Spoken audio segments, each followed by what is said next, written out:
आज हम करने जा रहे हैं चैप्टर 4 इंटरनेट का परिचय, जिसमें हमने ऑपरेटिंग सिस्टम कर लिया था। उसके साथ ही हमने फर्स्ट और RSCIT के तीनों चैप्टर हो गए थे हमारे। ऑपरेटिंग सिस्टम जो इम्पोर्टेंट टॉपिक था, इसी के साथ में बात करूं मैं कंप्यूटर का इंट्रोडक्शन, जिसमें हमने परिचय पढ़ा, सिस्टम के लाभ पढ़े, सॉफ्टवेयर पढ़ा, उपयोग पढ़े। इसी के साथ में कंप्यूटर का जो सिस्टम था, कैसे कंप्यूटर काम करता है, उसी के साथ में हमने देखा था कंप्यूटर के अंदर सिस्टम के बाद में कंप्यूटर में ऑपरेटिंग सिस्टम जो सबसे ज़्यादा इम्पोर्टेंट था। क्वेश्चन के साथ में दूसरा हमारा चौथा चैप्टर है आज इंटरनेट का परिचय। इंटरनेट का परिचय की बात करूं तो इंटरनेट के अंदर ये इम्पोर्टेंट चैप्टर है, जिसके अंदर से क्वेश्चन हमेशा आते रहते हैं RCIT के दौरान, जिसके अंदर इंटरनेट क्या है और इंट्रानेट दोनों ही कॉम्प्लिकेटेड क्वेश्चन होते हैं। जो इस तरीके से इंटरनेट की बात करें तो एक प्रकार का सुपर हाईवे है, जिसके अंदर बहुत सारे डाटा क्या कर दिए जाते हैं, इंटरनेट के अंदर प्रोवाइड करवाए जाते हैं। मतलब एक प्रकार का नेटवर्क जो विस्तारित रूप से क्या करता है, डाटा को आउटपुट प्रदान करता है। इसके अंदर सर्वर, ब्राउज़र और आप देख सकते हैं एक क्लाइंट, तीन चीज़ें नेटवर्क को इम्पोर्टेंट होती है। सर्वर क्या होता है, ब्राउज़र क्या है, इसी के साथ में क्लाइंट। इसी प्रकार से सर्वर की बात करूं तो इंटरनेट के अंदर वो पार्ट जो एक तरीके का जहां पर बहुत बड़ी मात्रा में डाटा क्या कर दिए जाते हैं, आप स्टोर कर देते हैं, जहां ऐसा डाटा जिसको आप क्लाइंट तक पहुंचाते हैं। उसी के बीच में वेब ब्राउज़र एक माध्यम इंटरनेट के अंदर जो क्या करता है, डाटा प्रोवाइड करता है। इसी के अंदर एक शॉर्टकट की बनती है आपकी ISP, इंटरनेट सर्विस प्रोवाइडर, जिसके अंदर हम डाटा क्या करते हैं, प्रोवाइड करवाते हैं। इसी प्रकार से हम देखें इंटरनेट को कैसे एक्सेस किया जाता है, कैसे लागू किया जाता है, ये चीज़ भी देख सकते हैं।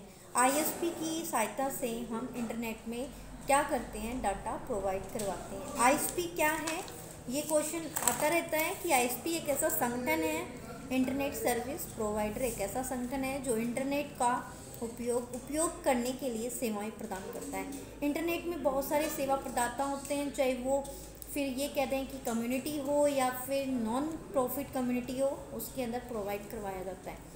इसी प्रकार से इसमें एक वर्ड आता है वेब होस्टिंग और यूजनेट सेवा। वेब होस्टिंग क्या है, ऐसी होस्टिंग है जो कंप्यूटर के अंदर आपको सर्विस प्रोवाइड करवाएगी। इसी प्रकार से मोडेम भी एक इम्पॉर्टेंट क्वेश्चन बनता है। मॉड्यूलेटर एंड डीमॉड्यूलेटर, पहले तो शॉर्टकट कीज आपकी क्लियर होनी चाहिए कि मॉड्यूलेटर क्या है और डीमॉड्यूलेटर क्या है। मोडेम क्या होता है, एनालॉग डिजिटल को, जो एनालॉग सिग्नल होते हैं उनको डिजिटल सिग्नल में कन्वर्ट करता है। या एक प्रकार से मैं ये कह सकती हूँ कि जो डाटा संचारित करता है, कंप्यूटर को सक्षम बनाता है। प्रोग्राम है जो क्या करता है, डाटा को संचारित करता है। जैसे एनालॉग है उसको डिजिटल में बदल देगा, डिजिटल है उसको एनालॉग में कन्वर्ट करता है।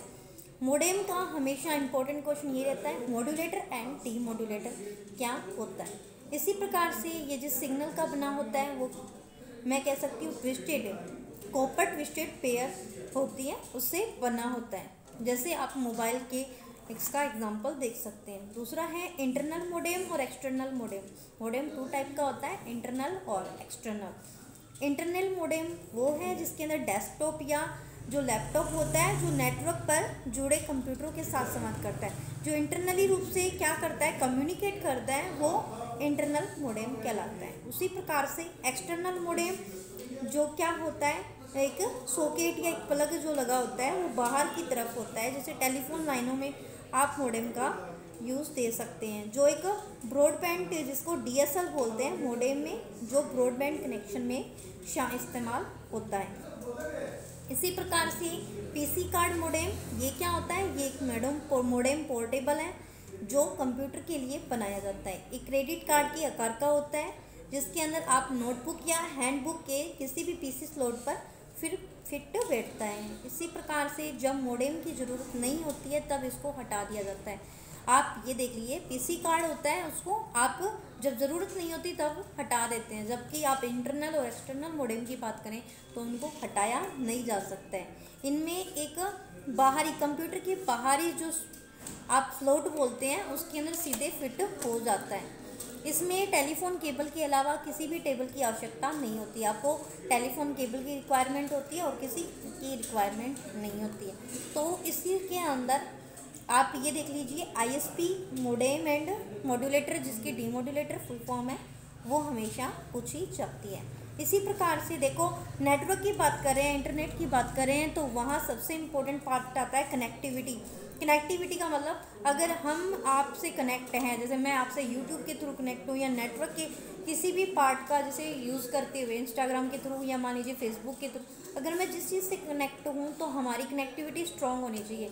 जैसे हमें ऑनलाइन प्रोवाइड करवाया जाता है, जिसके अंदर हम क्या करते हैं, एक दूसरे के साथ में अच्छे से कोलरेट हो जाते हैं। इंटरनेट कनेक्टिविटी की बात करूँ तो एक ऐसी प्रक्रिया है जो व्यक्तियों और संगठनों को कंप्यूटर, मोबाइल डिवाइस और कंप्यूटर नेटवर्क का उपयोग करके इंटरनेट को कनेक्ट करने के लिए सक्षम बनाती है। ये क्या करती है, कनेक्ट करती है। और मैं को ये बता दूं, कनेक्ट करने के साथ में एक दूसरे के साथ में, जैसे www शॉर्टकट की फुल फॉर्म आती रहती है, वर्ल्ड वाइड वेब हो, ईमेल, इलेक्ट्रॉनिक मेल हो, इससे भी आप इंटरनेट में कनेक्शन कर सकते हैं। इसी प्रकार से डायल अप, ब्रॉडबैंड, वाईफाई, इसी प्रकार से डीएसएल, केबल, उपग्रह, मोबाइल, ये इंट्रानेट, ये सभी इसके ये कह सकते हैं अलग अलग प्रकार। डायल अप क्या होता है, डायल अप आमतौर पर सबसे धीमी और गति का इंटरनेट कनेक्शन है जो आजकल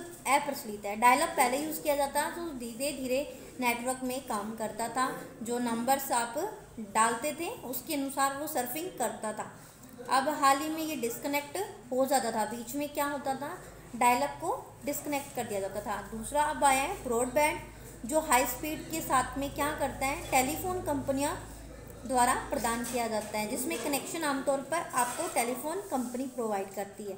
आईएसपी के रूप में भी कार्य कर सकते हैं ये, इंटरनेट सर्विस प्रोवाइडर के रूप में। इसमें भी क्या करता है, सबसे तेज विकल्पों में से ब्रॉडबैंड इंटरनेट बड़ी मात्रा में सूचना भेजने के लिए कई डेटा चैनल का प्रयोग करता है। आप ये मान लीजिए कि ऐसा एक पैकेट है जिसके अंदर नेटवर्क होता है, जो लोगों तक क्या करता है, डाटा को प्रोवाइड करवाता है, उसे ब्रॉडबैंड कहते हैं।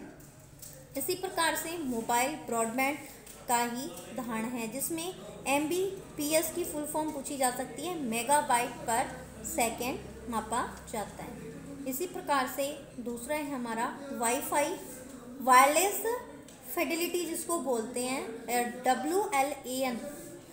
मैं कह दूं WLAN की फुल फॉर्म पूछा जाए तो वायरलेस लोकल एरिया नेटवर्क एक ऐसी तकनीक है। वाईफाई से आप परिचित हो कि आप अपने मोबाइल में कनेक्ट करने के लिए, जैसे किसी का डाटा हमें क्या करना है, लेना है, तो उसके लिए हम वाईफाई का यूज़ करते हैं। इसकी स्पीड का ध्यान रखना होता है हमें, 20 मीटर या 66 फीट से ज़्यादा आप इसकी दूरी को क्या नहीं कर सकते, कनेक्ट नहीं कर सकते हैं। जैसे आप 66 मीटर या 20 फीट के दायरे तक ही आप कनेक्ट कर पाओगे, वरना आप अपने जो इंटरनेट की सेवा है उसको कनेक्ट नहीं कर पाएंगे। इसी प्रकार से DSL, डिजिटल सब्सक्राइबर लाइन जिसको बोलते हैं, जो एक सेवा ब्रॉडबैंड कनेक्शन का प्रयोग करती है, डायल अप से भी अधिक तेज़ है। ये DSL है, ये इससे भी तेज़ है। इसी के साथ में इसमें DSL फ़ोन लाइन के माध्यम से इंटरनेट को कनेक्ट किया जाता है। ये आपको घरों पर इस्तेमाल नहीं करने को मिलता है। डायल अप आपको हमेशा आपके इसके साथ में फ़ोन इस्तेमाल कर सकते हैं। इसी प्रकार से केबल सेवा केबल टीवी के माध्यम से इंटरनेट से कनेक्ट करती है।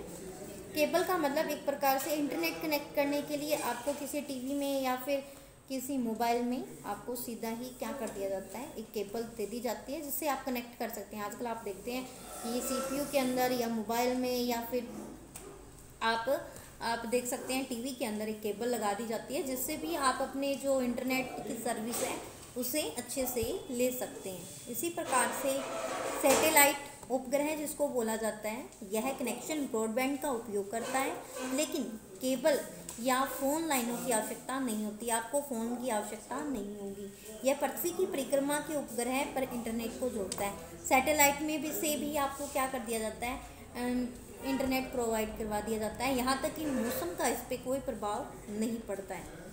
एक उपग्रह कनेक्शन थोड़ी देरी से डेटा संचार करता है और फिर इसका उपयोग उपग्रह में टाइम वार्डिंग जिसको बोलते हैं, ये गेमिंग, कॉन्फ्रेंस, इनके साथ में यूज़ किया जाता है। इसी प्रकार से इम्पोर्टेंट ही हमारा मोबाइल है। मोबाइल भी एक वायरलेस क्या है, एक टूल्स है जिसके अंदर इंटरनेट की सहायता से, जैसे 3G 4G 5G आजकल आ गए हैं, जिसमें बिना वाईफाई कनेक्शन के लिए यूज़ कर लिया जाता है। इसी प्रकार से इंट्रानेट की बात कर दूं तो एक निजी क्षेत्र में यूज़ किया जाता है। इंट्रानेट एक ऐसी निजी नेटवर्क है जो केवल उस संगठन के लिए सुलभ होती है जो आमतौर पर, जैसे मैं आपको ये कह दूं कि अपना जो संगठन है, जो ऑर्गेनाइजेशन है, उसके अंदर हमारे ही कंप्यूटर चले, हमारे ही डाटा शेयरिंग हो, या हम जो काम कर रहे हैं वो एक कंप्यूटर से कनेक्ट होके सारे कंप्यूटर उसके साथ चले, ऐसे कंडीशन में हम जिस नेटवर्क पर काम करते हैं उसको बोलते हैं इंट्रानेट। जो आप क्या कर सकते हो, इसको बंद करने के लिए इसमें देखो, इसमें डाटा बहुत ज़्यादा सिक्योरेबल होते हैं, सिक्योरिटी से रखने होते हैं, तो इस चीज़ का थोड़ा ध्यान रखना है। ये अंतर हमेशा डिफरेंस रहता है। इंटरनेट और इंट्रानेट क्या है, जिसके अंदर शॉर्ट एक फुल फॉर्म की बात करूँ तो TCP की फुल फॉर्म पूछी जा सकती है। TCP मतलब ट्रांसफ़र, जो कह सकते हैं एक ऐसा जो क्या करता है, डाटा को एक स्थान से दूसरे स्थान पर भेजता है, जिसमें www की फुल फॉर्म पूछी जा सकती है, वर्ल्ड वाइड वेब जिसे कहा जा सकता है। इंटरनेट और इंट्रानेट के अंदर डिफरेंस की बात करें तो इनका जो संचार सिस्टम है वो बहुत ही ज़्यादा 2400 घंटे तक आप डाटा प्रोवाइड करवा सकते हैं। आज आप देख रहे हैं कि इंटरनेट इतना वाइड हो चुका है, इतना बढ़ चुका है, जिसके कारण से आप देख रहे हैं कि डाटा क्या कर रहे हैं, एक स्थान से दूसरे स्थान पर शेयर हो सकते हैं। इसी प्रकार से चैप्टर के अंदर आज हमने जो पढ़ा वो है कनेक्टिविटी, इंटरनेट पे कनेक्टिविटी कैसे होती है। इसी के साथ में इंटरनेट क्या है, इंट्रानेट क्या है।